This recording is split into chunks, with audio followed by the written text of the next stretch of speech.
ഇനി നമുക്ക് പ്രഭാഷണം പറഞ്ഞു തരുന്നത് പത്മജ VK. ഇവിടെ എല്ലാ സത്സംഗങ്ങളിലും ഉപാസനകളിലും ഒക്കെ നിത്യം സജീവമായിട്ട് ഭാഗവത കുടുംബത്തിന്റെ കൂടെ എന്നും ഉള്ളയാളാണ് പത്മജേച്ചി. കുടുംബം എല്ലാവരും കൂടി ഒരുമിച്ച് ഭാഗവതത്തെ ഉപാസിക്കുന്ന ഒരു രീതി വളരെയധികം ഒരു മാതൃകാപരമായിട്ടുള്ള ഒരു കാര്യമാണ്. അത് എടുത്തു പറയേണ്ട ഒരു കാര്യമാണ്. അതിന് കാരണം ഈ അസുരവംശത്തിന്റെ പ്രഹ്ലാദൻ അല്ലെ ഭഗവാന്റെ ഭക്തനായപ്പോഴത്തേക്കും 21 തലമുറയ്ക്ക് മോക്ഷത്തിന് അധികാരികളായി എന്ന് പറഞ്ഞിട്ടുണ്ടെങ്കിൽ തീർച്ചയായിട്ടും ഒരാള് സജ്ജനമായാൽ ആ ഗൃഹം മുഴുവൻ ആ സത്സംഗത്തിലേക്ക് മാറും എന്നുള്ളതിൻ്റെ ഒരു ദൃഷ്ടാന്തമാണ് ശരിക്കും. നമുക്ക് ഇന്ന് ഗുരുവായൂരപ്പന് കൊടുത്തിട്ടുള്ള വിഷയം തീർത്ഥയാത്ര അല്ലെ, ബലരാമസ്വാമിയുടെ ഒരു വ്യാജമായിട്ടുള്ള ഒരു തീർത്ഥയാത്ര.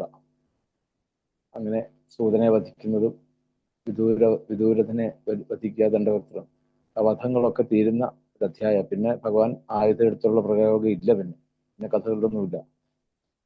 എന്തായാലും ഭാഗവതഹംസം മല്ലൂർ ശങ്കരൻ നമ്പൂതിരിയുടെ അദ്ദേഹത്തിന്റെ ശ്രാദ്ധത്തോടനുബന്ധിച്ച് നമ്മൾ നടത്തുന്നതായിട്ടുള്ള ഈ യജ്ഞത്തിന്റെ 7-ാം ദിവസത്തിൽ അവസാനത്തെ പ്രഭാഷണത്തിനായിക്കൊണ്ട് പത്മജ അമ്മയെ എല്ലാ ആചാര്യമര്യാദകളോടും കൂടി പാദങ്ങളിൽ നമസ്കരിച്ചുകൊണ്ട് ഈ വേദിയിലേക്ക് സാദരം സവിനയം ക്ഷണിച്ചു കൊടുക്കുന്നു.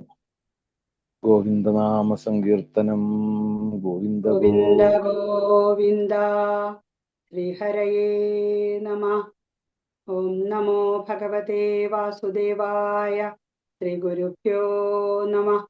ഗജാനനം ഭൂതഗണാതിസേവിതം കവിത്ഥജംബോഫലസാരഭക്ഷിതം ഉമാസുതം ശോകവിനാശകാരണം നമാമി വിഘ്നേശ്വര പാദപങ്കജം.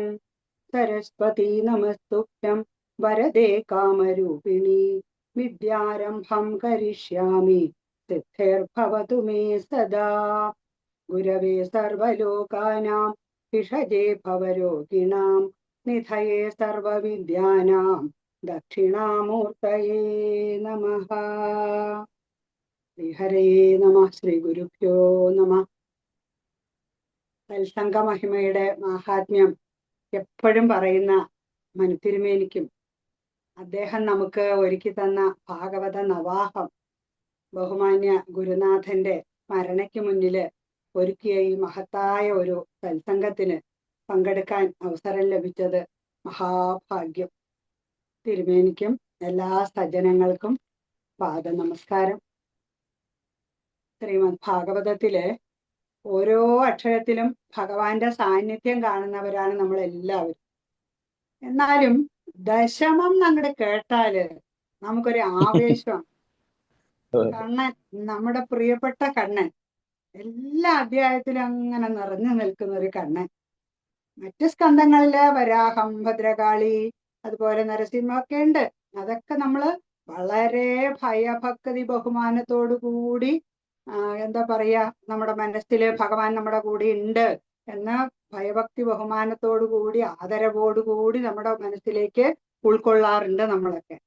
പക്ഷേ ദശമസ്കന്ധം എത്തിയാല് പിന്നെ ഈ ഭയഭക്തി ബഹുമാനം അതൊക്കെ അങ്ങോട്ട് കുറച്ച് മാറി നിൽക്കും. പിന്നെ എൻ്റെ കണ്ണൻ, നമ്മുടെ കണ്ണൻ എന്നുള്ളൊരു ചിന്ത, ആ വാത്സല്യ ഭാവം അങ്ങോട്ട് നമുക്ക് വന്നു.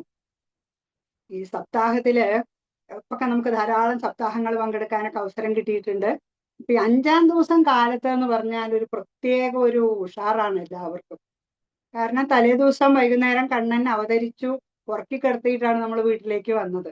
പിറ്റേ ദിവസം കാലത്ത് ഇങ്ങോട്ട് പോയി കഴിഞ്ഞാൽ പിന്നെ കണ്ണന്റെ ലീലകളുടെ ഒരു പ്രവാഹം, കണ്ണന്റെ ലീലകൾ തന്നെയാണ്. പിന്നെ അവസാനം വിവാഹത്തിൽ കൊണ്ടുവന്നിട്ടാണ് 5-ാം ദിവസം നിർത്തുക. അപ്പൊ അതിൻ്റെ ഒരു സുഖം. ഇപ്പൊ എത്രയോ സപ്താഹങ്ങളിൽ പങ്കെടുക്കുമ്പോൾ ഞങ്ങളുടെ നാട്ടിൻ പുറത്തൊക്കെ ചെയ്യുമ്പോൾ ഈ കണ്ണനെ രാത്രി ഉറക്കുമല്ലോ. പിറ്റേ ദിവസം കാലത്ത് അമ്മമാരൊക്കെ ഇങ്ങനെ നിരനിരയായിട്ട് നിൽക്കുന്നുണ്ടാവും. അപ്പൊ ആദ്യം അറ്റത്ത് നിൽക്കുന്ന അമ്മ കണ്ണനെ തൊട്ടിൽ നിന്ന് എടുക്കും, എന്നിട്ടൊന്ന് മാറോട് ചേർത്ത് ലാളിച്ച് അടുത്ത ആൾക്ക് കൈമാറും. അങ്ങനെ കൈമാറി 50 ആളുണ്ടെങ്കിൽ 50 പേര്, അല്ലെങ്കിൽ 100 ആളുണ്ടെങ്കിൽ 100 പേര് പറഞ്ഞ പോലെ കൈമാറിക്കൊണ്ട് ഇങ്ങനെ ഇരിക്കും. അപ്പൊ എല്ലാവരും നാമം ജപിച്ചുകൊണ്ടിരിക്കും. അപ്പൊ ആ കണ്ണനെ ആ മാറോട് ചേർക്കുന്ന ആ സമയത്തുള്ളൊരു നിർവൃതി എന്ന് തന്നെ നമുക്ക് പറയാം. നമ്മൾ പറയില്ല, ആനന്ദം, ആഹ്ലാദം, എന്തൊക്കെയോ വാക്കുകൾ നമ്മൾ അനുഭവിച്ചറിയണം എന്ന് പറയുന്ന ഒരു ഇതുണ്ടല്ലോ. ആ ഒരു ആനന്ദം ചോദിക്കുന്നവർക്ക് ചോദിക്കാം, ഇത് വെറും ഒരു ബൊമ്മയല്ലേ എന്ന് ചോദിക്കാം. പക്ഷെ അതല്ല, ആ അനുഭവം അത് അനുഭവിച്ചറിഞ്ഞവർക്ക് അതിന്റെ എന്താ പറയാ ഇത് നിർവൃതി എന്താണെന്ന് മനസ്സിലാക്കാനായിട്ട് സാധിക്കുള്ളൂ. തീർച്ചയായിട്ടും അത് വലിയ അങ്ങനത്തെ ഒരു അനുഭവം 3-4 പ്രാവശ്യം സപ്താഹത്തിൽ അനുഭവിക്കാനായിട്ട് എനിക്ക് സാധിച്ചിട്ടുണ്ട്. പിന്നെ കണ്ണന്റെ വീട്ടിൽ നടക്കുന്ന, കണ്ണന്റെ നാട്ടിൽ നടക്കുന്ന എല്ലാം നമ്മുടെ വീട്ടിലും നമ്മുടെ നാട്ടിലും നടക്കുന്ന കാര്യങ്ങൾ തന്നെയാണ് നമ്മുടെ മുന്നിൽ. കണ്ണന് വിവാഹം കഴിഞ്ഞാലും ശരി, മുത്തശ്ശനായാലും ശരി, നമ്മളെ സംബന്ധിച്ചിടത്തോളം എപ്പോഴും ഉണ്ണിക്കണ്ണൻ തന്നെയാണ്. അതാണ് ഈ ദശമസ്കന്ധത്തിന്റെ പ്രത്യേകത എന്നും കൂടി നമുക്ക് പറയണം. അപ്പോ ഭാഗവതത്തിന്റെ ദശമസ്കന്ധം അവസാന ഭാഗം ഇങ്ങനെ എത്തിക്കൊണ്ടിരിക്കുകയാണ്. 78ാമത്തെ അധ്യായത്തിലാണ് നമ്മൾ വന്ന് നിൽക്കുന്നത്. ഇപ്പൊ പറഞ്ഞു നിർത്തിയതേ ഉള്ളൂ. സാല്വവധം ശിശുപാലന്റെ കഴിഞ്ഞു, സാല്വന്റെ കഴിഞ്ഞു. അപ്പൊ പൗണ്ഡ്രകവധം നേരത്തെ നമ്മൾ കേട്ടു. ശിശുപാലന്റെയും പൗണ്ഡ്രകന്റെയും സാല്വന്റെയും ഒക്കെ ഒരു ഉറ്റ ചങ്ങാതിയാണ് ദന്തവക്ത്രൻ എന്നുള്ളൊരു രാജാവ്. ചങ്ങാതിമാരുടെ പേര് കേട്ടാൽ തന്നെ നമുക്കറിയാം സ്വഭാവ മഹിമ എന്തായിരിക്കും എന്നറിയാം. ശിശുപാലനും ജരാസന്ധനും ഒക്കെ നമുക്ക് നല്ല പരിചയമുള്ള കഥാപാത്രങ്ങളാണ്.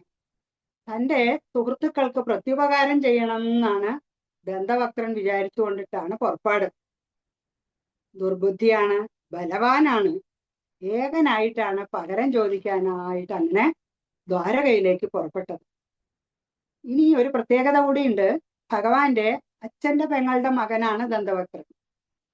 വളരെ ക്രുദ്ധനായിട്ട് ഓരോ കാൽവെപ്പിലും ഭൂമി അങ്ങനെ വിറപ്പിച്ചുകൊണ്ട് ഗദയും ചുഴറ്റിയിട്ട് അങ്ങനെ വരികയാണ്.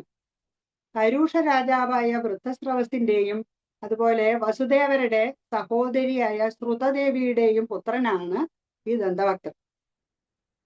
സനകാദികളുടെ ശാപത്തിന് പാത്രമായ ജയവിജയന്മാരുടെ 3ാമത്തെ ജന്മമാണ് ശിശുപാലനും ദന്തവക്ത്രനും. ശിശുപാലന് മോക്ഷം കിട്ടി. ഇനി ദന്തവക്ത്രന്റെ ഊഴമാണ് വന്നിരിക്കുന്നത്. ഭഗവാൻ സാല്വന് മോചനം കൊടുത്തിട്ട് തിരിച്ചു വരുന്ന അവസരത്തിലാണ് ദന്തവക്ത്രന്റെ വരവ്.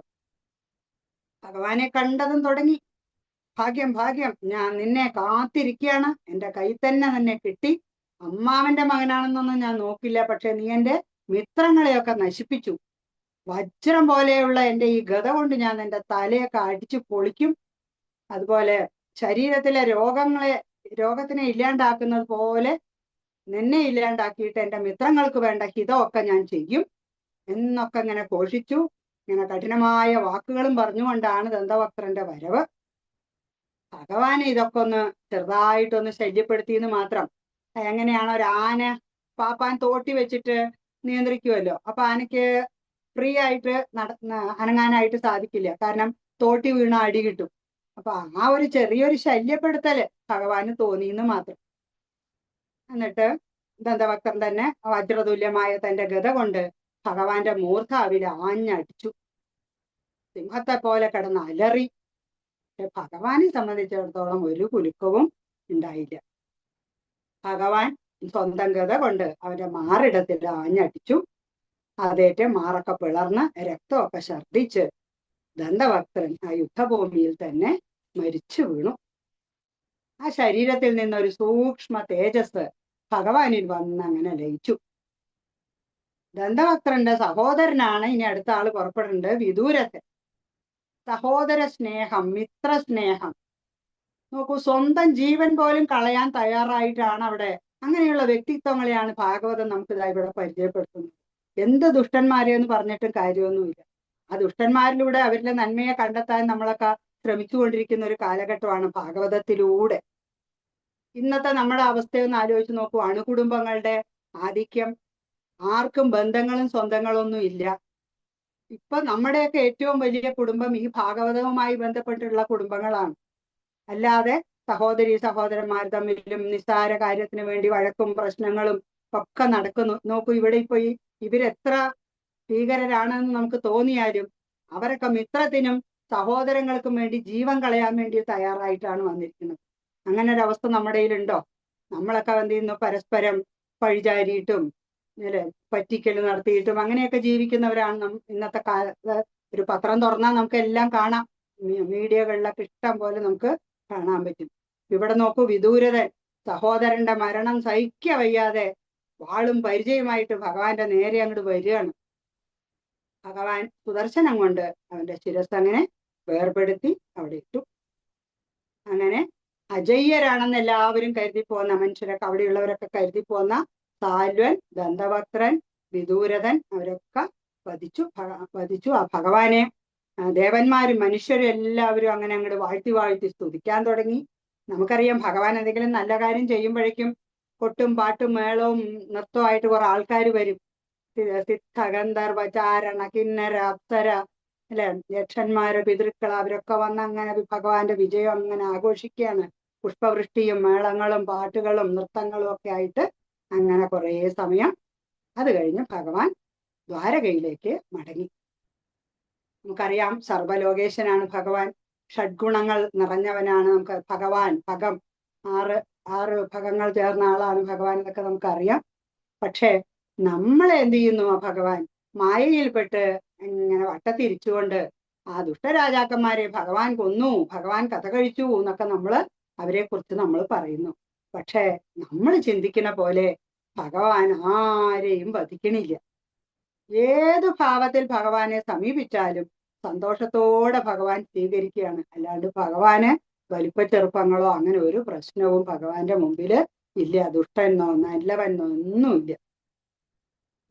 എന്നെ ശത്രുഭാവത്തിൽ കണ്ടാലേ എന്നിലേക്ക് വേഗം എത്താട്ടോ നിങ്ങൾക്ക് എന്നാണ് ഭഗവാൻ നമുക്ക് പലപ്പോഴും പറഞ്ഞു തരുന്നത്. നോക്കൂ, നമ്മുടെ മിത്രങ്ങളെയൊക്കെ നമ്മൾ പലപ്പോഴും മറന്നു പോകാറുണ്ട്. അതിന് ഒരു ഉദാഹരണം പറയാണ്. അതായത് നമ്മുടെ കുറേ ദിവസങ്ങൾ ഉപാസന ഇല്ലാതിരുന്ന് മനുതിരുമേനി പെട്ടെന്നൊരു ദിവസം നാളെ ഉപാസനയുണ്ട് 5:30 മണിക്ക് എന്ന് പറഞ്ഞിട്ട് ഗ്രൂപ്പിൽ മെസ്സേജ് ഇട്ടു. അപ്പൊ തന്നെ നമ്മുടെ മനസ്സിൽ എന്തോ ഒരു സന്തോഷം പൊട്ടി അങ്ങോട്ട് വിരിയും. നാളെ ആരെയൊക്കെ കാണാൻ പറ്റും, നാളെ കീർത്തനം ചൊല്ലണോ, നാരായണീയം വായിക്കണോ, എത്ര സമയം എനിക്ക് ഇരിക്കാൻ പറ്റും, അതൊക്കെ നമ്മൾ മനസ്സിൽ തീരുമാനിച്ചു. അമ്മമാരെ കാണാനാണ് നമ്മളെല്ലാവരും ആകാംക്ഷയോടെ കാത്തിരിക്കുന്നത് പ്രത്യേകിച്ചും. അപ്പൊ അതൊക്കെ നമ്മൾ മനസ്സിൽ തീരുമാനിക്കും. പിന്നെ കുറച്ച് കഴിഞ്ഞ് നമ്മൾ നമ്മുടെ കാര്യങ്ങളിലേക്ക് മുഴുകി. പിറ്റേ ദിവസം കാലത്ത് ഇത് ഓൺ ചെയ്യാൻ പോലും, ഇങ്ങനെ ഉപാസന ഉണ്ട് എന്ന് പോലും ഓർമ്മയില്ലാത്തൊരവസ്ഥ എനിക്ക് 1-2 പ്രാവശ്യം അങ്ങനെ സംഭവിച്ചിട്ടുണ്ട്. നോക്കൂ, നമ്മുടെ എന്ന് പറയുന്ന ആൾക്കാരെ നമ്മൾ എന്ത് ചെയ്യുന്നു? നമ്മുടെ ആണല്ലോ. പിന്നെ നമുക്ക് അവരെ കുറിച്ച് അധികം ചിന്തകളും ഒന്നും വരുന്നില്ല. എന്നാല് നമുക്കൊരു ശത്രു എന്ന് പറഞ്ഞാൽ നമ്മളൊരാളോട് നമുക്ക് ദേഷ്യം തോന്നുകയാണ് എങ്കില് ഒന്ന് ആലോചിച്ച് നോക്കൂ. എപ്പോഴും അയാളെ കുറിച്ച് തന്നെ ചിന്ത. ഊണിലായാലും ഉറക്കത്തിലായാലും ഉണർന്നാ തൊട്ട് ഉറക്കം വരെയും നമുക്ക് അയാളുടെ ചിന്തയാണ്. കാരണം നമുക്ക് അവരെ ഒന്നും നേരിട്ട് ചെയ്യാനാവുന്നില്ല. പക്ഷെ മനസ്സുകൊണ്ട് അവർക്ക് മോശം സംഭവിക്കട്ടെ, ദോഷം സംഭവിക്കട്ടെ എന്ന് നമ്മളിങ്ങനെ ചിന്തിച്ചുകൊണ്ടേയിരിക്കുകയാണ്. സ്വപ്നം കാണുന്നത് പോലും നമ്മൾ ചിലപ്പോ അവരെ കുറിച്ചായി. അപ്പോ അങ്ങനെയുള്ള ഒരവസ്ഥയിലായിരുന്ന നമ്മളെയൊക്കെ ഈ ഭാഗവത പഠനത്തിലൂടെ, ഇപ്പൊ ഭാഗവതമൊക്കെ പഠിച്ച് നമ്മളൊരു 5-6 വർഷമൊക്കെ ആയി. കൊറോണയ്ക്ക് ശേഷം എല്ലാവരും പറഞ്ഞ ഒരുവിധം എന്താ പറയാ കുടുംബിനികളായ അമ്മമാരെല്ലാവരും തന്നെ ഈ ഭഗവാനിലേക്ക് തിരിഞ്ഞിരിക്കുകയാണ്. അപ്പൊ നമ്മുടെ ജീവിതത്തില് മനസ്സിൽ നിന്ന് ഇത്തരം ചിന്തകളൊക്കെ, അങ്ങനെയുള്ള വ്യക്തികൾ ഉണ്ടെങ്കിൽ പോലും അവരെയൊക്കെ ഒഴിവാക്കാൻ നമ്മളിപ്പോ പഠിച്ചു കഴിഞ്ഞു. കാരണം നമ്മുടെ ആചാര്യന്മാരൊക്കെ നമുക്ക് അതാ പറഞ്ഞു തരുന്നത്. ഭഗവാനെ തെളിവാക്കിയിട്ടാണ് കാണിച്ചു തരുന്നത്. എന്നെ കുറ്റം പറഞ്ഞവനെയും ഞാൻ, എന്നെ തലക്കടിച്ചോ ആയിക്കോട്ടെ, എന്നാലും അവനെയും ഞാൻ എന്ത് ചെയ്യും? എന്നിലേക്ക് ലയിപ്പിക്കുന്ന ഭഗവാൻ എന്താ നമുക്കിവിടെ കാണിച്ചു തരികയാണ്. അങ്ങനെ നന്മകളിലൂടെ നമ്മുടെ മനസ്സിലുള്ള ആ ദുഷ്ടചിന്തകളൊക്കെ മാറി. എന്നിട്ട് നമ്മളോട് ആചാര്യന്മാർ അതാലെ പറഞ്ഞു തന്നെ ഭഗവാനെ മനസ്സിൽ വെക്കും എപ്പോഴും. അപ്പൊ അങ്ങനെ ഭഗവാൻ മനസ്സിൽ അങ്ങോട്ട് കയറി കഴിഞ്ഞാല് എല്ലാ മോശമായ വിചാരങ്ങളും എന്ത് ചെയ്യും?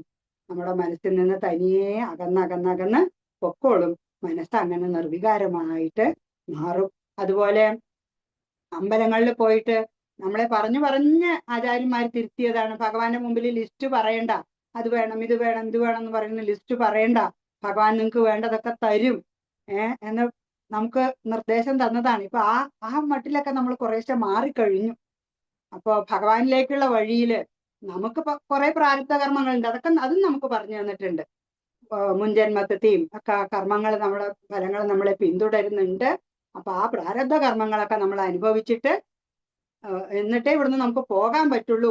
ഭഗവാൻ നമ്മളെ അനുഗ്രഹിക്കും. നമുക്ക് അപ്പൊ ജീവിതത്തിൽ അങ്ങനെ പല ചിന്തകളിലൂടെയും നമുക്കറിയാം, നമുക്ക് നേരിട്ട് അറിയാലോ. നമ്മുടെ കുടുംബത്തിൽ തന്നെ എത്ര ആൾക്കാരുടെ കഥകൾ നമുക്കറിയാം. ഇപ്പൊ തിരുമേനി ഇപ്പൊ ഓരോ സന്ദർഭത്തിലും പറയുന്നില്ലേ, അവർക്ക് ഇന്ന അസുഖം വന്നു, എന്നിട്ട് എന്താ അപ്പോഴവർക്ക് ഭഗവാനെ ആശ്രയിച്ചു, അത് അവർക്ക് വർത്തമാനം പറയാൻ സാധിച്ചു. എന്തൊക്കെ ഉദാഹരണങ്ങളാണ് നമ്മുടെ മുന്നിൽ പറയുന്നത്. പിന്നെ എന്തിനാ നമ്മൾ വിഷമിക്കണത്? ഭഗവാൻ നമുക്കത് തന്നില്ല, എന്താ തന്നില്ല എന്നുള്ളതിലൊന്നും വിഷമിക്കേണ്ട കാര്യമില്ല. ഭഗവാൻ നമ്മുടെ കൂടെ തന്നെയാണ്. അപ്പൊ ഭഗവാൻ എപ്പോഴും മനസ്സിൽ വരണം എന്നാണല്ലോ. അപ്പോ ദുഷ്ടന്മാർക്ക് എപ്പോഴും മനസ്സിൽ ഭഗവാനെ കുറിച്ച് ചിന്തയുള്ളൂ. കംസനൊക്കെ എത്ര സ്വപ്നങ്ങൾ, പേടി സ്വപ്നം കണ്ടതാണെന്ന് നമുക്കറിയാം. ശിശുപാലനായിക്കോട്ടെ, ഹിരണ്യകശിപു ആയിക്കോട്ടെ, ഹിരണ്യാക്ഷനായിക്കോട്ടെ, അവരുടെ മനസ്സിൽ എപ്പോഴും ഭഗവാനാണ്.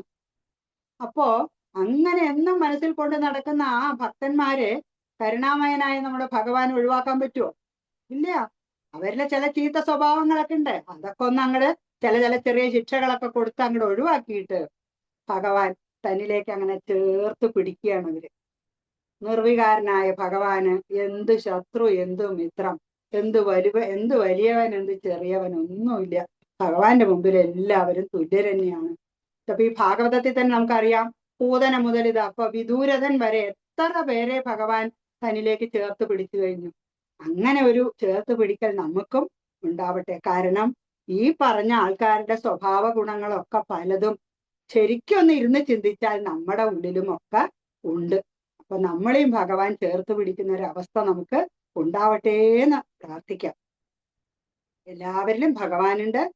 അപ്പൊ ഈ പ്രപഞ്ചത്തെ മുഴുവൻ സൃഷ്ടിച്ചതും എല്ലാ സൃഷ്ടികളും ഭഗവാന്റെ തന്നെയാണ്.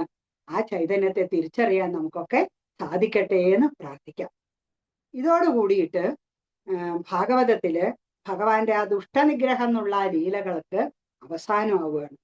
ഇനി തുടർന്നുള്ള ഭാഗങ്ങളിലൊക്കെ നമ്മൾ മനസ്സിലാക്കേണ്ട, അതുപോലെ നമ്മുടെ മനസ്സിൽ അരക്കിട്ട് ഉറപ്പിക്കേണ്ടതായ കുറച്ച് തത്വങ്ങൾ, കളിയും ചിരിയും തമാശയും കഥകളൊക്കെ കഴിഞ്ഞു. ഇനി നമ്മൾ നമ്മുടെ മനസ്സിനെ പാകപ്പെടുത്തി ഭഗവാനിലേക്ക് എന്നുള്ളൊരു വഴിയിലേക്ക് എന്തൊക്കെ കാര്യങ്ങൾ നമ്മുടെ മനസ്സിൽ ഉറപ്പിക്കണം എന്നുള്ള കാര്യങ്ങളാണ് ഇനി തുടർന്നുള്ള അധ്യായങ്ങളിലൂടെയൊക്കെ നമ്മൾ മനസ്സിലാക്കിക്കൊണ്ട് പോകുന്നത്. ഉദാഹരണത്തിന് നമുക്ക് പറയാം, സുധാമാചരിതമാണ് ഇത് അടുത്തത് വരുന്നത്. പിന്നെ മറ്റേ സന്താനഗോപാലം, ഏകാദശം എടുത്താൽ 24 ഗുരുനാഥന്മാർ, ഇതൊക്കെ നമുക്ക് അറിയാത്തതൊന്നുമല്ല. പക്ഷെ അതൊക്കെ നമുക്ക് വീണ്ടും വീണ്ടും ഓർമ്മപ്പെടുത്തി വീണ്ടും വീണ്ടും ഉറപ്പിക്കാനായിട്ടൊരു അവസരം തന്നെയാണ് ഭാഗവതം നമുക്ക് ഒരുക്കി തന്നത്. നമുക്കറിയാം, രാജസൂയ യാഗത്തിന്റെ അതൊക്കെ അഗംഭീരമായിട്ട് അവസാനിച്ചു. ഇന്ദ്രപ്രസ്ഥം കാണാൻ ദുര്യോധനൻ വന്നു. ദുര്യോധനൻ ഇപ്പൊ വായിച്ചു നിർത്തിയതേ ഉള്ളൂ. ദുര്യോധനൻ എന്ത് പറ്റി? സ്ഥലജലഭ്രമം ഉണ്ടായി. അതോടുകൂടി എല്ലാവരും ചുറ്റും നിന്ന് പൊട്ടിച്ചിരിച്ചു, ദേഷ്യം വന്നു. അതാണ് മഹാഭാരത യുദ്ധത്തിന് വിത്തുപാകിയത് എന്നതാ ഇവിടെ ഇപ്പൊ പറഞ്ഞ് സമർപ്പിച്ചതേ ഉള്ളൂ. അങ്ങനെ ക്രമേണ സംഭവങ്ങളൊക്കെ മഹാഭാരത യുദ്ധത്തിലേക്ക് അങ്ങോട്ട് നയിക്കുകയാണ്. ഭഗവാൻ ദൂതനായിട്ട് പോയി ദുര്യോധനോടും അവര് കൗരവന്മാരോടൊക്കെ പറഞ്ഞു. അവർക്ക് അപ്പൊ ആദിരാജ്യം കൊടുക്കാൻ പറഞ്ഞു, ഇല്ല പറഞ്ഞു. എന്നാ 5 നാട്ടുരാജ്യം കൊടുക്കാൻ പറഞ്ഞു, 5 ഗ്രാമം കൊടുക്കാൻ പറഞ്ഞു, 5 വീട് കൊടുക്കാൻ പറഞ്ഞു, എല്ലാവർക്കും കൂടെ 1 വീട് കൊടുക്കാൻ പറഞ്ഞു. എന്നിട്ടും ദുര്യോധനൻ പറഞ്ഞു സൂചി കുത്താൻ പോലും ഇടം കൊടുക്കില്ല എന്ന് പറഞ്ഞു. പിന്നെ അത് ക്രമേണ എന്ത് ചെയ്യുന്നു? അതുപോലെ ദുര്യോധനെ ഒഴിവാക്കിയ എല്ലാം ശുദ്ധമായി എന്ന് പറഞ്ഞ് ധൃതരാഷ്ട്രയെ മനസ്സിലാക്കിയ വിതുരമഹാശയന് അവിടം വിട്ട് പോകേണ്ട ഒരവസ്ഥ വന്നു. അത് നമ്മൾ തൃതീയ സ്കന്ധത്തിന്റെ തുടക്കത്തിൽ കണ്ടതാണ്. അപ്പൊ ഈ സമയത്ത് ബലരാമസ്വാമി അവിടെ വന്നു. ബലരാമസ്വാമി കൃഷ്ണനെ വിളിച്ചിട്ട് പറഞ്ഞു, കൃഷ്ണ, അതെ, അവര് ഏട്ടന്റെയും അനിയന്റെയും മക്കൾ തമ്മിലുള്ള വഴക്കാണ്, ഒരു കുടുംബ വഴക്കാണ്. അതിന് അവരില് അവിടെ തന്നെ ഭീഷ്മരും ദ്രോണരും ധൃതരാഷ്ട്രം അങ്ങനെ മഹാത്മാക്കളൊക്കെ അവിടെ ഉണ്ട്. അവരൊക്കെ പറഞ്ഞതൊക്കെ ഒന്ന് ശരിയാക്കട്ടെ, അവരെ തമ്മില് പറഞ്ഞ് തീർപ്പ് എത്തിക്കട്ടെ. അല്ല അവരൊന്നും പറഞ്ഞനുസരിക്കുന്നെങ്കിൽ അവര് തമ്മിൽ വഴക്ക് കൂടട്ടെ, യുദ്ധം ചെയ്യുക, എന്തോ ചെയ്തോട്ടെ. അതില് നമ്മൾ പോയി ഇടപെടണ്ട കൃഷ്ണ എന്നാണ് ബലരാമസ്വാമി പറഞ്ഞു കൊടുത്തത്. പക്ഷെ ധർമ്മത്തിൽ അധിഷ്ഠിതരായി ജീവിക്കുന്ന കുന്തിദേവിയും കുന്തിപുത്രന്മാരെയും കൈവിടാൻ ഭഗവാന് പറ്റില്ലല്ലോ. പക്ഷെ ബലരാമസ്വാമി ഇതാ പറഞ്ഞു കൊടുക്കുന്നത്, നമുക്ക് വേണ്ട, നമുക്ക് അവരുടെ കൂട്ടത്തിലൊന്നും അല്ലെങ്കിൽ മറ്റൊരു രാജാവ് യുദ്ധത്തിന് വന്നാൽ നമ്മൾ അവരെ സഹായിക്കണം, നമ്മൾ ബന്ധുക്കൾ എന്നുള്ള നിലയ്ക്ക് പാണ്ഡവരെയും കൗരവരെയും ഒക്കെ സഹായിക്കും. അത് ആവശ്യമില്ല, അവരൊരു കുടുംബ വഴക്കാണ്, അതിൽ നമ്മൾ ഇടപെടേണ്ട ആവശ്യമില്ല എന്ന് പറഞ്ഞു. പക്ഷെ കൃഷ്ണൻ അത് മറുപടി ഒന്നും പറഞ്ഞില്ല. എന്നിട്ട് പറഞ്ഞു, ഞാൻ പറഞ്ഞാലും നീ കേൾക്കില്ല എന്ന് എനിക്ക് അറിയാം കൃഷ്ണ, എന്നാലും ഞാൻ പക്ഷെ ഇവിടെ നിൽക്കണില്ല, ഞാനിതാ തീർത്ഥയാത്രയ്ക്ക് പോവാണ് എന്നും പറഞ്ഞിട്ടാണ് പുറപ്പെടുന്നത്. നോക്കൂ, ഇവിടെ ദുര്യോധനന്റെ ഗുരുവാണ് ബലരാമസ്വാമി. അപ്പൊ കൃഷ്ണൻ ഈ പക്ഷത്തും ബലരാമസ്വാമി മറുപക്ഷത്ത് നിന്നാൽ പ്രശ്നമാവും. അപ്പൊ ബലരാമസ്വാമി അതിന് നിൽക്കാതെ അദ്ദേഹം തീർത്ഥയാത്ര എന്നും പറഞ്ഞ് പോവുകയാണ് ചെയ്തത്. എന്നിട്ട് ആ പ്രഭാസത്തിൽ പോയി സ്നാനം ചെയ്തു, പിതൃക്കൾക്കും ദേവന്മാർക്കും ഒക്കെ തർപ്പണങ്ങൾ നടത്തി. പിന്നെ അങ്ങനെ കുറെ ബ്രാഹ്മണരെയൊക്കെ കൂടിയിട്ട് സരസ്വതി തീരത്തേക്ക് പോയി, അവിടെയൊക്കെ സ്നാനം ചെയ്തു. എല്ലാ തീർത്ഥങ്ങളിലും ഇതുപോലെ പിതൃക്കൾക്കും ദേവന്മാർക്കും വേണ്ട കർമ്മങ്ങളും പൂജകളും എല്ലാം ചെയ്തു. ആ തീർത്ഥങ്ങളുടെയൊക്കെ ഒരു പട്ടിക തന്നെയുണ്ട്. പൃഥുദകം, ബിന്ദുതീർത്ഥം, ത്രിതകൂപം, സുദർശനം, ബ്രഹ്മതീർത്ഥം, ചക്രതീർത്ഥം, വിശാലം, യമുന, ഗംഗ, അങ്ങനെ നീണ്ടുപോകുന്നു. പിന്നെ അത് കഴിഞ്ഞ് അദ്ദേഹം മുനിമാരൊക്കെ കൂടി നൈമിഷാരണ്യത്തിൽ നടത്തുന്ന മഹാസത്രം അവിടേക്ക് യാത്ര തിരിച്ചു. പിന്നെ ബലരാമസ്വാമി വരണ കണ്ടപ്പോ ആ ശൗനകാദി ഋഷീശ്വരന്മാരൊക്കെ വേഗം വേഗം എണീറ്റ് ആദരവോടുകൂടി ഓടി വന്ന് എതിരേറ്റ് സ്വീകരിച്ച് പൂജകളൊക്കെ നടത്തി. ആ ബ്രാഹ്മണർക്കും ബലരാമസ്വാമിക്കും ഉള്ള ഇരിപ്പിടങ്ങളൊക്കെ നൽകി വളരെ സന്തോഷത്തോടു കൂടി അവരെ സ്വീകരിച്ചു. അപ്പോഴാണ് ഉന്നതമായ ആ ഒരു ആസനത്തിൽ ഇരിക്കുന്ന സൂതനെ ബലരാമസ്വാമി കണ്ടു. നോക്കൂ, ഇത്രയും തീർത്ഥസ്ഥാനങ്ങളിൽ മുങ്ങിയിട്ട് വന്ന ആളാണ് ഇപ്പോ. അപ്പോ ഒരു നിമിഷത്തിൽ അദ്ദേഹത്തിന് ആ സൂതനോട് കോപം തോന്നി എന്നാണ് ഇവിടെ പറയുന്നത്. തന്നെ എഴുന്നേറ്റ് ആദരിച്ചില്ല എന്നാണ് തോന്നിയത്. ആ സൂതനാണ് രോമഹർഷണൻ എന്ന പേരില് ഉള്ള സൂത പൗരാണികൻ. അവരാണ് ശൗനകാദി ഋഷീശ്വരന്മാർക്ക് കഥകള്, ചരിത്രങ്ങള്, ഇതൊക്കെ പുരാണങ്ങളൊക്കെ പറഞ്ഞുകൊണ്ടിരിക്കുന്നു. അവിടെ യാഗങ്ങളും ഹോമങ്ങളും ഒക്കെ ധാരാളം നടക്കുന്നുണ്ട്. അപ്പോ ആ ഒരു ചിന്ത, ആ കോപം മനസ്സിൽ മുട്ടിട്ടതോടുകൂടി വളരെ മോശമായ വാക്കുകളാണ് അദ്ദേഹം പ്രയോഗിച്ചത്.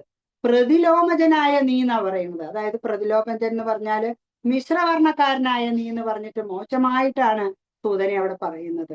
എന്നെയും ഈ ധർമ്മരക്ഷയ്ക്കായി വന്നിട്ടുള്ള ബ്രാഹ്മണരെയും ഒന്നും നീ എന്ത് ചെയ്തില്ല, ബഹുമാനിച്ചില്ല, ആദരിച്ചില്ല. അതുകൊണ്ട് തന്നെ നീ വധാർഹനാണ്, നിന്നെ വധിക്കണം. ഇവൻ വ്യാസശിഷ്യനാണ്, സർവശാസ്ത്രങ്ങളും ഇതിഹാസങ്ങളും പുരാണങ്ങളും ഒക്കെ പഠിച്ചിട്ടുണ്ട്, അഭ്യസിച്ചിട്ടുണ്ട്, എല്ലാവർക്കും പകർന്നു കൊടുക്കണ്ട് എന്ന് പറഞ്ഞിട്ടൊന്നും കാര്യമില്ല. എന്നിട്ട് എന്താ പ്രയോജനം? അഹങ്കാരിയാണ്, ദുർമതിയാണ്. നോക്കൂ ബലരാമസ്വാമിയുടെ ഉള്ളിൽ നിന്ന് വന്ന വാക്കുകള്. ഞാൻ ധർമ്മപരിപാലനത്തിന് ജനിച്ചവനാണ്, അവതരിച്ചവനാണ്. ധർമ്മജ്ഞന്റെ വേഷം കെട്ടി ഇങ്ങനെ നടക്കുന്നവരെ നിഗ്രഹിക്കലാണ് എന്റെ ജോലി എന്നൊക്കെ പറഞ്ഞുകൊണ്ട് കയ്യിലിരുന്ന ദർഭയില് ഒരു മന്ത്രം ജപിച്ച് അങ്ങോട്ട് വിട്ടു. രോമഹർഷണൻ, അതായത് സൂതൻ, മരിച്ചുപോയി.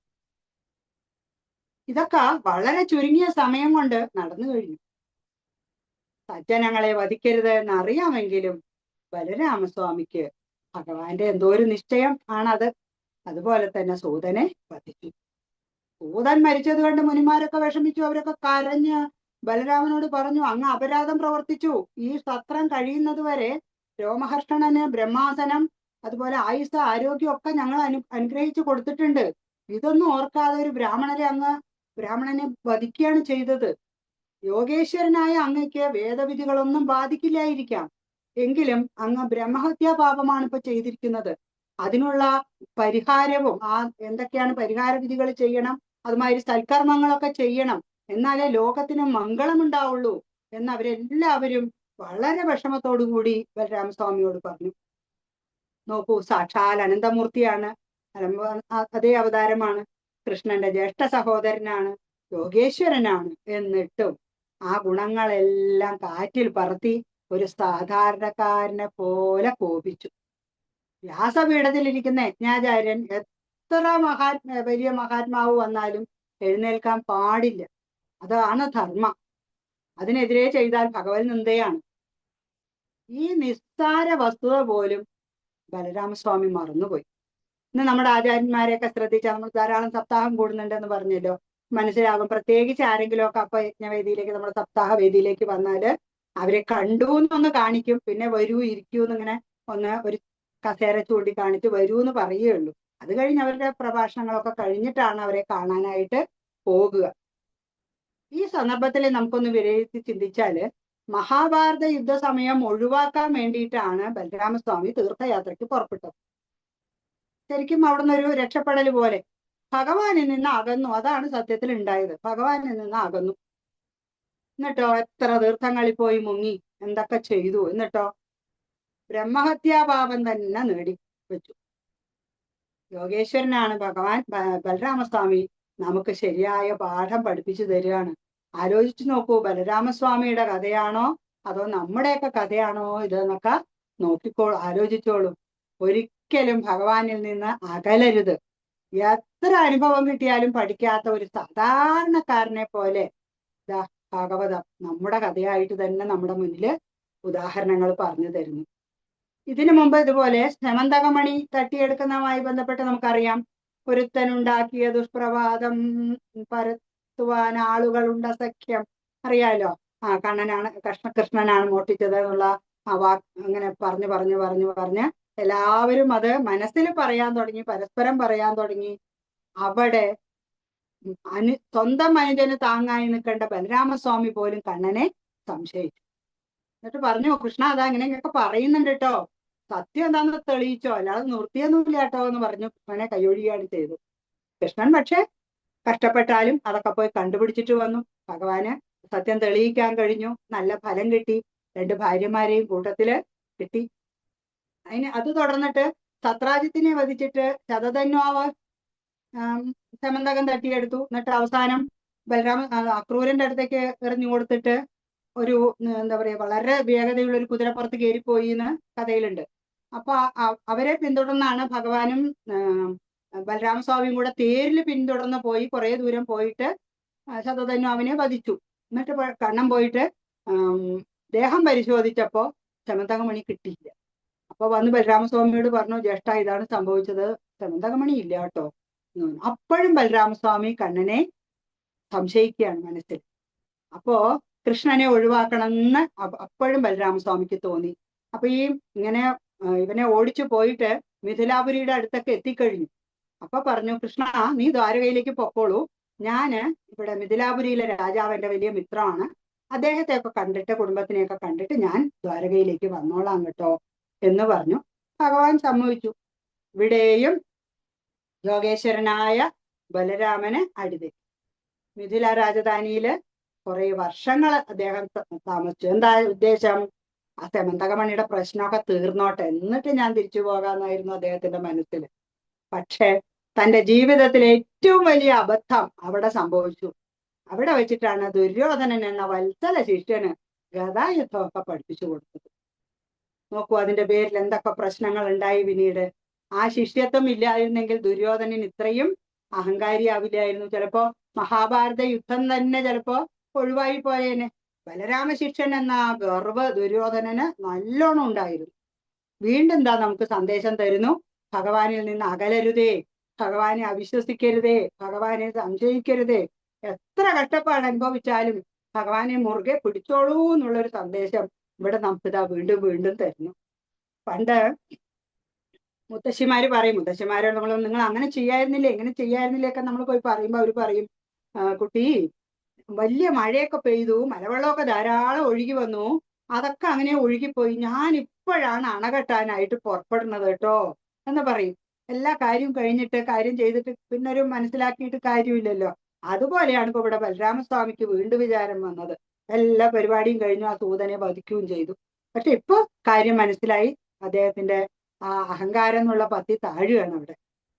അത് പറഞ്ഞു, വേഗം പറഞ്ഞു, മുനിമാരെ, ലോകമംഗളത്തിനായിട്ട് ഞാൻ എന്ത് വേണമെങ്കിൽ പ്രായച്ചിത്തം ചെയ്യാം, എന്തൊക്കെ സൽക്കർമ്മങ്ങളാണ് ഞാൻ ചെയ്യേണ്ടത് എന്നൊക്കെ പറയൂ എന്നൊക്കെ പറഞ്ഞു. എല്ലാം എന്താ പറയുക, കംപ്ലീറ്റ് സറണ്ടറായി അവിടെ. കാരണം താൻ തെറ്റ് ചെയ്തത് ബോധ്യം വന്നു. അപ്പോ അവര് പറഞ്ഞു, അവര് 2-3 കാര്യങ്ങളാണ് പറയുന്നത്. ആദ്യം പറഞ്ഞത്, തുടങ്ങി വെച്ച ഈ യജ്ഞം ഞങ്ങൾക്ക് അവസാനിപ്പിക്കണമെങ്കിൽ സൂതന്റെ സ്ഥാനത്ത് ഒരാൾ വേണം, അല്ലാതെ ഞങ്ങൾക്ക് അത് പൂർത്തിയാക്കാൻ സാധിക്കില്ല. അപ്പൊ അവിടെ 5 വയസ്സുള്ള ഒരു കുട്ടി, ഒരു ചെറിയ ബാലൻ അവിടെ നിൽക്കുന്നുണ്ട്. അപ്പൊ ആ ബാലനെ കാണിച്ച് മുനിമാര് പറഞ്ഞു, ഇത് രോമഹർഷ്ണ സൂതപൗരാണികന്റെ മകനാണ്. അപ്പോ ബലരാമസ്വാമി ചിന്തിച്ചു, ആത്മാവ് തന്നെയാണല്ലോ പുത്രനായിട്ട് ജനിക്കുന്നത്. അപ്പൊ ആ കുട്ടിയെ അടുത്ത് വിളിച്ച് സകലവിധ ജ്ഞാനവും അവന് പകർന്നു നൽകി. അങ്ങനെ ഈ സൂതപുത്രൻ അങ്ങനെ വീര്യാതിയുക്തനും പുരാണ കഥനത്തിൽ അങ്ങനെ സമർത്ഥനുമായിട്ട് തീരും എന്നൊക്കെ പറഞ്ഞ് വല്ലാതെ അങ്ങോട്ട് അനുഗ്രഹിച്ചു. എന്നിട്ട് പറഞ്ഞു കൊടുത്തു, കുട്ടിയെ അടുത്ത് പിടിച്ചു വാത്സല്യത്തോടെ പറയാണ്, ഒരിക്കൽ കേട്ടാ നീ അത് മറക്കുകയില്ല കേട്ടോ, നിനക്ക് എപ്പോഴും നല്ലപോലെ ഓർമ്മശക്തി ഉണ്ടാവും പറഞ്ഞതൊക്കെ. എന്നിട്ട് ഇത് പ്രചരിപ്പിക്കാനും അച്ഛനേക്കാളും മിടുക്കനാവാനായിട്ട് അങ്ങനെ പല നല്ല കാര്യങ്ങളും പറഞ്ഞ് ആ കുട്ടിയെ എന്താ പറയാ മനസ്സറിഞ്ഞ് ഞങ്ങളുടെ ബലരാമസ്വാമി അനുഗ്രഹിച്ചു. ഈ കുട്ടിയാണ് ശുഖബ്രഹ്മർഷി പരീക്ഷത്തിൻ മഹാരാജാവിന് ഇത് ഗംഗാതീരത്ത് വെച്ചിട്ട് ഭാഗവതം പറഞ്ഞു കൊടുക്കുമ്പോൾ കേട്ടുകൊണ്ടിരുന്ന ആള് ഇപ്പൊ നമ്മൾ പഠിക്കുന്ന ഭാഗവതത്തിലെ തുടക്കത്തില് ശൗനകാദികൾക്ക് കഥ പറഞ്ഞു തുടങ്ങുന്ന സൂത പൗരാണികൻ ഈ ഉഗ്രശ്രവസ് എന്നുള്ള ഈ സൂതൻ തന്നെയാണ്. പിന്നെ തുടർന്ന് ഒരു കാര്യം ശരിയാക്കി. അടുത്തത് അവര് പറഞ്ഞു, ലോകമംഗളത്തിനായിട്ട് ഞങ്ങൾക്കൊരു സഹായം ചെയ്തു തരണം. ഇവിടെ ഞങ്ങൾ വാവുകൾ തോറും എല്ലാ വാവിനും ഇവിടെ ഹോമങ്ങളും പൂജകളൊക്കെ നടത്തുന്നുണ്ട്. ഇല്വലന്റെ പുത്രനായ ബല്വലൻ എന്ന് പറഞ്ഞൊരു ഘോരനായ ഒരു ദാനവൻ അത് എപ്പോഴും വന്നിട്ട് അത് ഈ യാഗം തുടങ്ങുമ്പോഴേക്കും ആകാശമാർഗമൊക്കെ വന്ന് മലമൂത്രാദികൾ അല്ലെങ്കിൽ രക്തം മാംസം ഒക്കെ അത് വർഷിച്ച് എങ്ങനെയെങ്കിലും അതിനെ തടസ്സം ചെയ്യും. ഒരു അതിനെ പൂർത്തിയാക്കാൻ ഞങ്ങളെ ഇതുവരെ സമ്മതിച്ചിട്ടില്ല. അപ്പൊ ഞങ്ങളെല്ലാം ചെയ്യുന്നത് ലോക നന്മയ്ക്ക് വേണ്ടിയിട്ടാണ് ചെയ്യുന്നത്. അപ്പൊ അങ്ങനെ അതിനെ ഒന്ന് പൂർത്തിയാക്കാൻ ആ ദുഷ്ടനെ ഞങ്ങൾക്ക് ഒഴിവാക്കി തരണേ ഭഗവാനെ എന്ന് പറഞ്ഞു. പിന്നെ ഇന്നൊരു കാര്യം പറഞ്ഞത്, അങ്ങക്ക് ബ്രഹ്മഹത്യാ പാപത്തിൽ നിന്ന് രക്ഷപ്പെടാനായിട്ട് ഈ ഭാരതം മുഴുവൻ സഞ്ചരിച്ച് എല്ലാ തീർത്ഥങ്ങളിലും പോയി സ്നാനം ചെയ്യും. ഒരു സ്നാനം കഴിഞ്ഞേ ഉള്ളൂ. എല്ലാ തീർത്ഥങ്ങളിലും പോയി സ്നാനമൊക്കെ ചെയ്ത് എന്നിട്ട് എല്ലാം കഴിഞ്ഞു കഴിഞ്ഞാൽ നമുക്കറിയാം ഇവിടെ നമ്മുടെ കേരളത്തിലൊക്കെ വരുന്നുണ്ട്, അതൊക്കെ ഭാഗവതത്തില് പറയുന്നുണ്ട്. അത് ചെയ്താൽ അങ്ങയുടെ ആ ബ്രഹ്മഹത്യാ പാപമൊക്കെ നീങ്ങും എന്നൊക്കെ പറഞ്ഞവര് ആ കാര്യം അവര് പറഞ്ഞു വെച്ചു. അപ്പൊ പിന്നെ ഇനി ലോകമംഗള കാര്യം ചെയ്യാന്നുള്ളതിൽ അവരോട് പറഞ്ഞു, മഹർഷിമാരെ ഇനി നിങ്ങൾ ആരും വിഷമിക്കേണ്ട, യാഗം തുടങ്ങിക്കോളൂ, ഞാനിവിടെ ഉണ്ട് എന്ന് പറഞ്ഞു. യാഗങ്ങളൊക്കെ തുടങ്ങുമ്പോഴേക്കും വന്നു ബല്വലൻ എന്താ പറയാ ചീത്ത വസ്തുക്കളും കൊണ്ടൊക്കെ ആയിട്ട് വന്നു കഴിഞ്ഞു. ആ വന്ന ഉടനെ തന്നെ എന്ത് ചെയ്തു, ബലരാമസ്വാമിക്കിടെ നമുക്കറിയാം കലപ്പയുണ്ട് ഒലക്കിയുണ്ട്. ആ ബല്വലനെ കലപ്പ കൊണ്ട് ഇങ്ങോട്ട് വലിച്ചു, ഒലക്ക കൊണ്ട് ഒരടി. അതോടുകൂടി ബല്വലൻ അവസാനിച്ചു. മുനിമാർക്കൊക്കെ വളരെ സന്തോഷമായി. കാരണം എത്ര നാളായിട്ട് അവർ ശ്രമിക്കുന്നതാണ്. വളരെ സന്തോഷമായി. അവര് ഈ ഒരിക്കലും വാടാത്ത താമരപ്പൂ കൊണ്ടുള്ളൊരു മാല, വൈജയന്തി മാല ബലരാമസ്വാമിക്ക് സമ്മാനിച്ചു. അതുപോലെ ദിവ്യ വസ്ത്രങ്ങള് ആഭരണങ്ങള് ഒക്കെ അദ്ദേഹത്തിന് സമ്മാനിച്ചു. ഇനി അദ്ദേഹം തീർത്ഥാടനമൊക്കെ നടത്തി. ഇപ്പൊ ഞാൻ പറഞ്ഞു എല്ലായിടത്തും തീർത്ഥാടനമൊക്കെ നടത്തി. അവസാനം എവിടേക്ക് പോകണം? തിരിച്ച് ദ്വാരകയിലേക്ക് പോകണമല്ലോ. ഭാരത യുദ്ധത്തിൽ നിന്ന് മാറി നിൽക്കാൻ ആഗ്രഹിച്ചിട്ടാണ് സകല തീർത്ഥാടനങ്ങളും ഒക്കെ കഴിക്കാനായിട്ട് പോയത്. പക്ഷെ എല്ലാം കഴിഞ്ഞ് തിരിച്ചെത്തിയത് എവിടെയാണെന്നറിയോ? യുദ്ധത്തിന്റെ ക്ലൈമാക്സിൽ ഭീമനും ദുര്യോധനും അങ്ങനെ നേരെ നിൽക്കുമ്പോഴാണ് അവിടെ എത്തുന്നത്. രണ്ടുപേരെയും നന്നായിട്ട് ബലരാമസ്വാമിക്ക് അറിയാം. അപ്പൊ അവരോട് പറഞ്ഞു, നിങ്ങളുടെ യുദ്ധവീര്യം തുല്യമാണ്, ഒരു വ്യത്യാസവും ഇല്ല രണ്ടാളും തമ്മിൽ.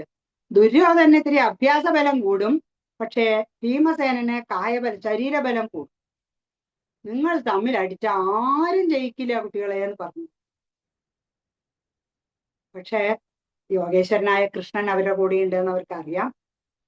ആപത്ത് സംഭവിച്ചപ്പോ ഓടിപ്പോയ ആളാണ് നമ്മുടെ ബലരാമസ്വാമി. ആ ചിന്തയാണ് അദ്ദേഹത്തിന്റെ മനസ്സിൽ അവിടെ വന്നത്. അപ്പോ അങ്ങനെയുള്ള ഒരാൾ പറഞ്ഞത് കേൾക്കാൻ ആരും കൂട്ടാക്കിയില്ല. എല്ലാം വിധി പോലെ വരട്ടെ എന്ന് വിചാരിച്ചിട്ട് ബലരാമസ്വാമി ദ്വാരകയിലേക്ക് പോയി സുഖമായിട്ട് അവിടെ താമസിച്ചു. പക്ഷെ അതിനുശേഷം അദ്ദേഹം നന്മകള് പൂജകളും ഹോമങ്ങളും ഭാര്യാസമേതനായിട്ട് ചെയ്തു. പിന്നെ അതൊക്കെ കഴിഞ്ഞ് കുറെ നാൾ കഴിഞ്ഞ് അദ്ദേഹം തിരിച്ച് വീണ്ടും നൈമിശാരണ്യത്തിലേക്ക് വരുന്നുണ്ട്. അവിടെ വന്ന് ഇപ്പൊക്കെ മനസ്സൊക്കെ ശുദ്ധമായി, മനസ്സൊക്കെ തെളിഞ്ഞു. അപ്പൊ എന്നിട്ട് ആത്മാവിലെ വിശ്വത്തിനെയും അതുപോലെ വിശ്വത്തിൽ ആത്മാവിനെയും ദർശിക്കാനുള്ള ആ വലിയ വലിയ വിശുദ്ധമായ ജ്ഞാനത്തിനെയൊക്കെ ആ മഹർഷിമാർക്ക് പറഞ്ഞു ഉപദേശിച്ചു കൊടുത്തു. നോക്കൂ എത്ര പ്രാപ്തനാണ് ബലരാമസ്വാമി. പക്ഷെ ആ ചില സന്ദർഭങ്ങളിലുള്ള ഒരു പ്രശ്നം നമ്മൾ തന്നെ പറയാറുണ്ട്, എനിക്ക് എന്നെ തന്നെ അങ്ങോട്ട് പിടിച്ചിട്ട് കിട്ടിയില്ല എന്ന് പറയുമല്ലോ, ആ ഒരു അവസ്ഥ. ഇത് രാമായണത്തിലും നമുക്ക് നോക്കിയാൽ കാണാം. അനന്തമൂർത്തിയുടെ അവതാരങ്ങൾ തന്നെയാണ് ലക്ഷ്മണസ്വാമിയും അതുപോലെ ബലരാമസ്വാമിയും. അവർക്ക് പല പല പ്രശ്നങ്ങളും സംഭവിച്ചിരിക്കുന്നത് നമുക്കൊക്കെ അറിയാം. ഒരു ഒരു രസകരമായ ഒരു ചെറിയൊരു സന്ദർഭം മാത്രം പറഞ്ഞുകൊണ്ട് സമർപ്പിക്കാനായിട്ട് പോവുകയാണ്. ഒരിക്കലും കാട്ടിലൂടെ രാമനും ലക്ഷ്മണനും കൂടി ഇങ്ങനെ നടന്നു പോയിക്കൊണ്ടിരിക്കുകയാണ്. അപ്പൊ കുറെ ദൂരം നടന്ന് അവർക്ക് ക്ഷീണമായി. അപ്പൊ ശ്രീരാമസ്വാമി ഒരു മരത്തിന്റെ വേരിലായിട്ട് അറിയാലോ, വലിയ വലിയ വൃക്ഷങ്ങൾ, അതിന്റെ വേരിലിരുന്നു. ലക്ഷ്മണൻ തൊട്ടപ്പുറത്തൊരു പാറപ്പുറത്തിരുന്നു. എന്നിട്ട് അവർ സംസാരിച്ചുകൊണ്ട് തുടങ്ങിയപ്പോഴേക്കും ലക്ഷ്മണൻ അങ്ങനെ അങ്ങോട്ട് പൊട്ടിത്തെറിച്ച പോലെ അങ്ങോട്ട് കൈകേകി മാതാവിനെ കുറിച്ച് കുറ്റം പറയാൻ തുടങ്ങിക്കഴിഞ്ഞു. ആ കൈകേകി ഉള്ളതുകൊണ്ടാണ് ഇങ്ങനെ സംഭവിച്ചത്, അങ്ങനെയാണ് ഇങ്ങനെയാണ്, നമ്മളിപ്പോ പട്ടുമെത്തയിൽ അവിടെ കിടക്കേണ്ടവരായിരുന്നു, ഇപ്പൊ ഇവിടെ വന്ന് കല്ലും മുള്ളും കൊണ്ട് നടക്കേണ്ടി വന്നില്ല, അങ്ങനെ പല മോശമായ വാക്കുകൾ. ഇത് ഒരിക്കൽ ലക്ഷ്മണോപദേശത്തിൽ തീർത്തതാണ് ശ്രീരാമസ്വാമി. ഇങ്ങനെ ഒരിക്കൽ പറഞ്ഞപ്പോ മറ്റേ അവരൊക്കെ വരുന്ന സമയം കണ്ടപ്പോ നമ്മളെ ഉപദ്രവിക്കാൻ വരികയാണ് പറഞ്ഞപ്പോ അവിടെ തീർത്തതാണ്. ലക്ഷ്മണോപദേശത്തിലെ എല്ലാ കാര്യവും പറഞ്ഞു കൊടുത്തതാണ്, നമ്മൾ ആരാണെന്നൊക്കെ പറഞ്ഞാണ്. പക്ഷെ ഇപ്പൊ എന്താ ഇങ്ങനെ ഒരു പൊട്ടിത്തെറിക്കാന്ന് ശ്രീരാമസ്വാമി ഇങ്ങനെ ആലോചിച്ചു. എന്നിട്ട് ശ്രീരാമസ്വാമി പറഞ്ഞു അത്രേ, ലക്ഷ്മണ നീ അവിടെ നിന്ന് എണീറ്റിട്ട് ഇപ്പുറത്തെ ഈ വേരിൽ വന്നിരിക്കേ പറഞ്ഞു. ലക്ഷ്മണൻ അവിടെ വന്നിരുന്നു. ഒരു മിനിറ്റ് കഴിഞ്ഞില്ല, അയ്യോ ചേട്ടാ ഞാൻ പറഞ്ഞതൊക്കെ തെറ്റിപ്പോയി, ഞാൻ എന്തൊക്കെ വൃത്തികേടാണ് പറഞ്ഞത്, ഞാൻ ഒന്നും ആലോചനയില്ലാതെ പറഞ്ഞു ചേട്ടാ എന്നൊക്കെ പറഞ്ഞു. എന്നിട്ട് എന്നെ ചോദിച്ചു, എന്താ ചേട്ടൻ എന്നെ അവിടെ നിന്ന് എണീറ്റ് ഇവിടെ വന്ന് ഇരിക്കാൻ പറഞ്ഞത്, എനിക്ക് വലിയ മാറ്റവും സംഭവിച്ചു, എന്താ കാരണം ചോദിച്ചു. അപ്പൊ ശ്രീരാമസ്വാമി പറഞ്ഞു അത്രേ, അതെ ശൂർപ്പണഖി ഇരുന്നിട്ടുള്ള എപ്പോഴും ഇരിക്കണ പാറയാണ്, അപ്പൊ അതിലിരുന്നോണ്ടാണ് നിനക്ക് ഇങ്ങനത്തെ ചിന്തകളൊക്കെ തോന്നിയത് എന്ന് പറയുന്നു. ഒരു തമാശ കഥ, അതൊന്നും രാമായണത്തിലില്ല, എന്നാലും ആചാര്യന്മാര് പറഞ്ഞ് കേട്ടതാണ്. അപ്പൊ അങ്ങനെ നമ്മൾക്ക് എന്താ പറയാ, സംസർഗം കൊണ്ടോ അല്ലെങ്കിൽ നമ്മുടെ ആ ചിന്തകളിലുള്ള തെറ്റുകൾ കൊണ്ടോ ഒക്കെ പല മാനസികമായ വിഭ്രാന്തികളും പ്രശ്നങ്ങളും ഒക്കെ വരും, സംഭവിക്കും. പക്ഷെ അതെല്ലാം നമുക്ക് കഥകളാണ്. അതിലെ തത്വങ്ങളെയൊക്കെ നമ്മൾ ഉൾക്കൊണ്ട് ആ പരബ്രഹ്മത്തിനെ തന്നെ മനസ്സറിഞ്ഞ് സ്വീകരിക്കാൻ നമുക്ക് എല്ലാവർക്കും കഴിയണം. അതുപോലെ നമുക്ക് ലഭിച്ച ഈ നല്ല നല്ല അറിവുകളൊക്കെ മനസ്സിലായി. ഇനി അതിനെ എന്ത് ചെയ്യണം? ഇപ്പൊ മുമ്പത്തെ ഇതിൽ പ്രഭാഷണത്തിൽ പറഞ്ഞ പോലെ അറിഞ്ഞാൽ മാത്രം പോരാ, ജീവിതത്തിൽ പകർത്തുക കൂടി ചെയ്യണം. നമ്മുടെ മൻതിരുമേനിയെ പോലുള്ളവരൊക്കെ അതൊക്കെ ജീവിതത്തിൽ ഇങ്ങനെ പകർത്തിക്കൊണ്ടേയിരിക്കുന്നവരാണ്. അതുകൊണ്ടാണല്ലോ മൻതിരുമേനി എന്ന് പറയുമ്പോൾ നമ്മുടെ ആ മനസ്സിൽ ഒരു ദൈവിക ചിന്ത തന്നെ വരുന്നത്. രാവിലെ എണീറ്റ് കൃഷ്ണനെ കുറിച്ചുള്ള ആ വർണ്ണന ഞാൻ എന്നും ആലോചിക്കാറുണ്ട്. എത്ര വർണ്ണനയാ കൃഷ്ണനെ കുറിച്ച് തിരുമേനിയുടെ മനസ്സിലുള്ളത്. അപ്പൊ മുഴുവൻ ഇതല്ലേ, ഭഗവാൻ തന്നെ അല്ലേ മനസ്സില്. അപ്പൊ നമുക്കും അതുപോലെ ജീവിതത്തിൽ പകർത്താൻ കഴിയട്ടെ എന്ന് ആത്മാർത്ഥമായിട്ട് എല്ലാവർക്കും വേണ്ടി പ്രാർത്ഥിച്ചുകൊണ്ട്, ഇങ്ങനെയുള്ള പ്രശ്നങ്ങളിൽ വന്ന് പെടുമ്പോൾ ഭഗവാനെ കൂട്ടുപിടിക്കുക, ഭഗവാനെ വിടാതെ കൂട്ടിപ്പിടിക്കുക എന്നുള്ള ആ ചിന്തയോടുകൂടി നമുക്കൊക്കെ ഇരിക്കാൻ കഴിയട്ടെ എന്ന് പ്രാർത്ഥിച്ചുകൊണ്ട്, കായേന വാചാ മനസേന്ദ്രിയേർവാ ബുദ്ധ്യാത്മനാ വാ പ്രകൃതി സ്വഭാവാത് കരോമി യദ്യൽ സകലം പരസ്മൈ നാരായണായേതി സമർപ്പയാമി, സർവം നാരായണായേതി സമർപ്പയാമി. കൃഷ്ണ ഗുരുവായൂരപ്പ രാധേശ്യാം. രാധേശ്യാം. വലിയൊരു മഴ അവിടെ പെയ്തു തീർന്നു ഇപ്പം അല്ലെ. നമ്മുടെ 7-ാം ദിവസത്തെ അവസാനത്തെ ഒരു കൊട്ടിക്കലാശം തകർത്തു എന്ന് പറയാനില്ല. ഇതില് എത്ര പറയണ്ടെന്ന് അറിയില്ല. തുടക്കം പോലെ തന്നെ ശരിക്ക്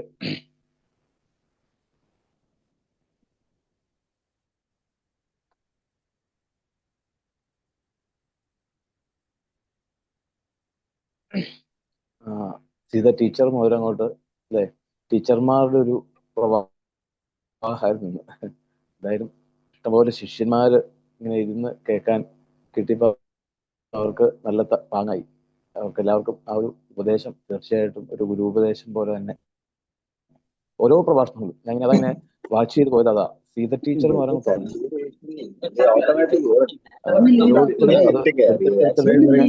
പറയുമ്പോൾ നമുക്കത് ഭയങ്കരമായിട്ട്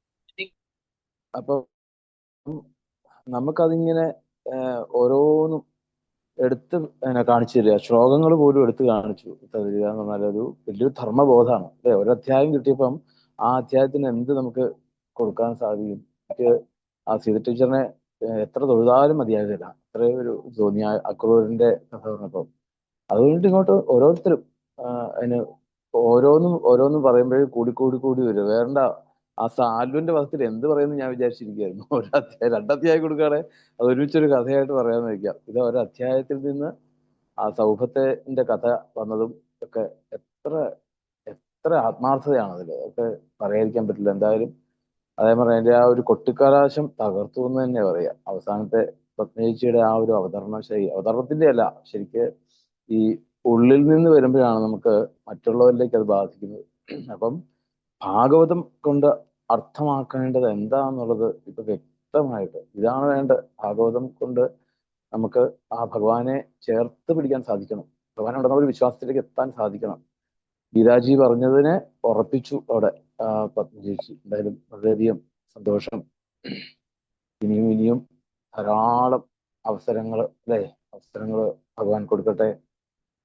ധാരാളം ആളുകളിലേക്ക് ഈ സന്ദേശങ്ങളൊക്കെ പകർന്നു കൊടുക്കാനുള്ള ഒരു ചാൻസുകൾ ഇഷ്ടംപോലെ ഭഗവാൻ നൽകട്ടെ. അതുപോലെ തന്നെ സ്വയം അത് അതിനുള്ള ആ സൽബോധത്തിലൂടെ തന്നെ ജീവിക്കാൻ ഗുരുവായൂരപ്പൻ ആയുരാരോഗ്യം കൊടുക്കണം, ഒക്കെ ചെയ്യണം. നമുക്ക് എല്ലാവർക്കും, ഈ ഭാഗവത കുടുംബത്തിലുള്ള എല്ലാവരും കൂടി ആ അമ്മയ്ക്ക് വേണ്ടിയിട്ട് നമുക്ക് ഗുരുവായൂരപ്പനോട് ഈ അവസരത്തിൽ പ്രാർത്ഥിക്കാം. ഗോവിന്ദനാമ സങ്കീർത്തനം. ഗോവിന്ദ ഗോവിന്ദ.